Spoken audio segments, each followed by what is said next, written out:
How to send multiple photos in WhatsApp on your iPhone.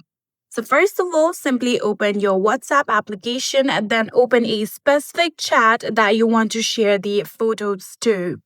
Just like this, here you can see I have opened a specific chat. Now, then, from here, all you need to do is tap on the plus icon right here and then tap on photos.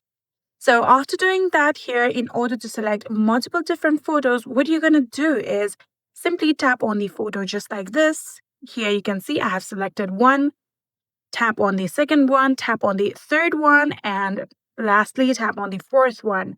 And just like this, here you can see I have selected multiple different photos. All you need to do is tap on the send button right here. And just like this, you'll be able to send multiple photos on WhatsApp on your iPhone. I hope this video was helpful to you guys. If it was, please do not forget to hit that subscribe button and like our video. Thank you so much for watching. See you next.